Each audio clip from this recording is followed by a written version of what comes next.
শুভেন্দু অধিকারীর বিরুদ্ধে মামলা দায়ের করলেন অসিত মজুমদার। গত 22শে মে চুঁচুড়ার ঘড়ির মোড়ের সভা থেকে চুঁচুড়ার তৃণমূল বিধায়ক অসিত মজুমদারের বিরুদ্ধে বিস্ফোরক অভিযোগ করেন বিরোধী দলনেতা শুভেন্দু অধিকারী। তিনি বলেন, বর্ধমানে 100 চাকরি বিক্রি করেছে বিধায়ক। আর এই মন্তব্যের বিরোধিতা করেই এদিন শুভেন্দু অধিকারীর বিরুদ্ধে মামলা দায়ের করলেন অসিত মজুমদার। শুভেন্দু অধিকারীর বিরুদ্ধে মামলা দায়ের করলেন অসিত মজুমদার। গত 22শে মে চুঁচুড়ার ঘড়ির মোড়ের সভা থেকে চুঁচুড়ার তৃণমূল বিধায়ক অসিত মজুমদারের বিরুদ্ধে বিস্ফোরক অভিযোগ করেন বিরোধী দলনেতা শুভেন্দু। তিনি বলেন, বর্ধমানে 100 চাকরি বিক্রি করেছে বিধায়ক, সব তালিকা তার কাছে আছে।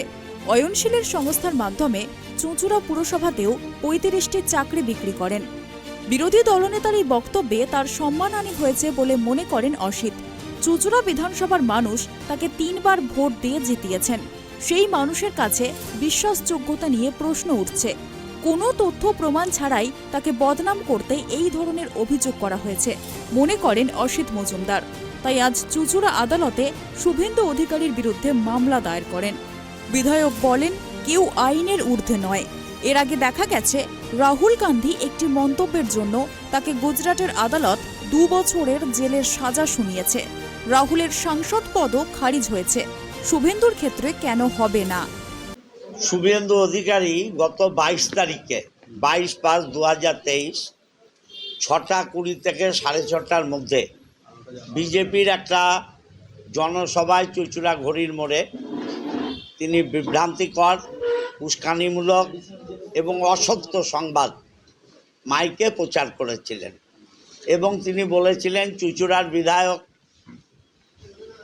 লোকাল চেয়ারম্যানকে নিয়ে 35টার উপর চাকরি অয়নশীলের মাধ্যমে তার আত্মীয় স্বজনের মধ্যে কোটি কোটি টাকার বিনিময়ে বিক্রি করেছেন এবং আরও বলেছিলেন বর্ধমানে 100-র উপর চাকরি বিক্রি করা হয়েছে। এটা আমি মনে করেছি এটা অসম্মান, অসত্য এবং চুঁচুড়ার মানুষের সাথে প্রতারণা করা। কারণ চুঁচুড়ার মানুষ আমাকে প্রায় 21,000 ভোটে 2021-এ 21,000-এর বেশি ভোটে এমপিকে হারিয়ে আমাকে নির্বাচিত করেছেন। তাদের সেই আস্থা এবং বিশ্বাসকেও শুভেন্দু অধিকারী আঘাত করেছেন। আমি যার জন্যে আজকে আমাদের মহামান্য আদালতে চুঁচুড়া জজ কোর্টে আমাদের লিগ্যাল সেলের যারা অ্যাডভোকেট আছেন, নির্মাল্য চক্রবর্তী সহ সমস্ত আমাদের অ্যাডভোকেটরা পাওয়ার দিয়ে মামলা ফাইল করেছি শুভেন্দু অধিকারীর বিরুদ্ধে সম্মানহানির, মানহানির এবং চুঁচুড়ার মানুষকে অসম্মান করার জন্যে।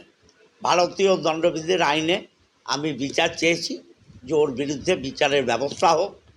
যদি দোষী প্রমাণিত হয় তাহলে ও শাস্তি পাবে, আর আমি যদি দোষী হই আমি শাস্তি পাবো। আমাদের আইনের উপর আস্থা আছে, আইনের মোতাবেক আমরা কোর্টে তাই আজকে আপিল করলাম। বিধায়কের আইনজীবী নির্মাল্য চক্রবর্তী বলেন, ভারতীয় দণ্ডবিধির 500 ও 504 ধারায় মামলা হয়েছে। আজই এই মামলা গ্রহণ করেছেন চুঁচুড়া আদালতের এসিজেএম।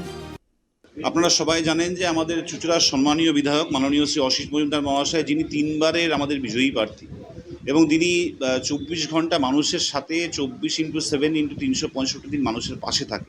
আপনারা জানেন করোনার সময় যখন সমস্ত রাজনীতিবিদ অনেকেই বাড়িতে ঢুকে গেছিল, তখন আমাদের মাননীয় বিধায়ক মহাশয় নিজের প্রাণের তোয়াক্কা না করে উনি যেরকমভাবে মানুষের পাশে ছিলেন, মানুষের পাশে দাঁড়িয়েছিলেন, সেটা সত্যি অতুলনীয়। আর গত 22/5/2023 তারিখে আমাদের মাননীয় বিধায়ক, আমাদের যে নন্দীগ্রামের মাননীয় বিধায়ক আছে শুভেন্দু অধিকারী মহাশয়, তিনি বিরোধী দলনেতা বটে, তিনি আমাদের বরাবরই মাননীয় বিধায়কের বিরুদ্ধে কিছু কুরুচিকর, অশোভনীয়, অসভ্য কথাবার্তা বলছে এবং যার কোনো এই কুরুচিকর, অপমানজনক, অসভ্য কথাবার্তার বলার কোনো বেসিস নেই। আমরা যখন কারোর বিরুদ্ধে কোনো অভিযোগ আনবো সেটার তো কোনো লিগাল সাবস্টেন্সিয়ালিটি থাকতে হবে। লিগাল সাবস্টেন্সিয়ালিটি, লিগাল ট্যাঞ্জিবিলিটি না থাকলে তো হবে না। সুতরাং উনি বারংবার এই অপপ্রচেষ্টা করে চলেছেন। আমাদের বিধায়কের সহনশীলতা বহুবার দেখিয়েছেন, কিন্তু গত 22/5/2023 তারিখে ঘড়ির মোড়ে এর সহ্য সীমা আমাদের মাননীয় বিধায়ক শুভেন্দু অধিকারী ছাড়িয়ে গেছে। তিনি বলেছেন যে আমাদের মাননীয় বিধায়ক 35 জনকে আমাদের অয়নশীলের যে এজেন্সি এই এজেন্সির মাধ্যমে এবং মিউনিসিপ্যাল সার্ভিস কমিশনের মাধ্যমে চাকরি দিয়েছেন এবং কোটি কোটি টাকার খেলা হয়েছে। সেখানে শুধু ক্ষান্ত হননি, উনি আরও বলেছেন যে বর্ধমানের 100 জনকে উনি আমাদের মাননীয় বিধায়ক চাকরি দিয়েছেন, সেখানেও তার নাকি কোনো প্রমাণ আছে। আমরা চাইছি দুধ কি দুধ, পানি কি পানি হোক, অর্থাৎ আমরা মহামান্য আদালতের আশ্রয় নিয়েছি।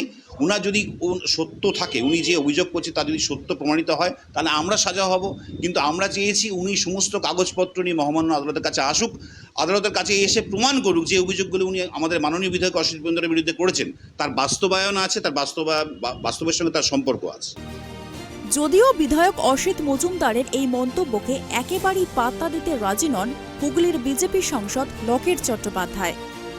উনি তো আমার নামেও করেছেন, শুভেন্দুদার নামেও করছেন, আবারও উনি করবেন। ওনাকে করে যেতেই হবে। যেটা সত্য আছে সেটা আমরা সবসময়তে বলবো। অন্যায়ের বিরুদ্ধে বিজেপি কথা বলবে। এই হুগলি লোকসভায় অনেক মন্ত্রী, অনেক বিধায়ক রয়েছেন, তারা দুর্নীতিতে যুক্ত রয়েছেন।